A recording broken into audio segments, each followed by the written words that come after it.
సమాజ సేవలో ప్రతి ఒక్కరూ పాల్గొనాలని పలమనేరు శాసనసభ్యులు అమర్నాథ్ రెడ్డి పేర్కొన్నారు. పలమనేరు పట్టణంలోని ప్రభుత్వ జూనియర్ కళాశాలలో బెంగళూరుకు చెందిన Rice Bionics, Palamaner helping hands, joining the dots వారి సంయుక్త ఆధ్వర్యంలో ప్రత్యేక ప్రతిభావంతులకు కృత్రిమ అవయవాలను ఉచితంగా అమర్చారు. ఈ కార్యక్రమానికి ముఖ్య అతిథిగా హాజరైన స్థానిక శాసనసభ్యులు నిర్వాహకులను అభినందించి జ్ఞాపికలను అందజేశారు.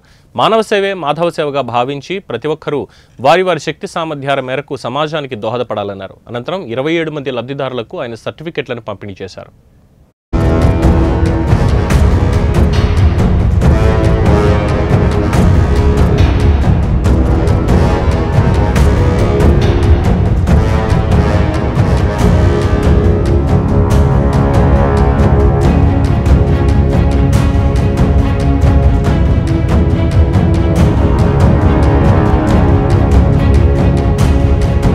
Representatives of RAISE and the Joint Organization Helping Hands of Palamanere, RAISE and the other public.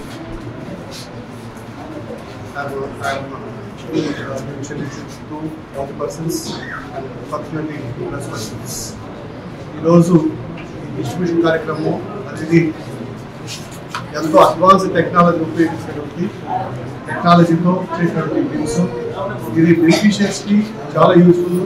ఇంతవరకు కూర్చోలేనటువంటి పిల్లలు కూడా ఈ యొక్క గేమ్స్లో వాటర్ గేమ్స్లో ఉపయోగించిన తర్వాత 6 months తర్వాత కూడా వాళ్ళు మెయిన్ వాక్ చేసేదే కానీ వాళ్ళు పనులు చేసుకునేది కానీ చాలా ఉపయోగకరంగా ఉండే విధంగా ఈ యొక్క ఆర్టిఫిషియల్ యూస్ అనేవి వాళ్ళకి ఉపయోగపడుతుంది. ఇది దాన్ని ఉపయోగిస్తున్న టెక్నాలజీ కూడా వాళ్ళు ఒక ఇంప్లిమెంట్ చేసుకోవాలంటే మనం ఒక టెస్ట్ తీసుకుంటాం, వేరే తీసుకుంటాం.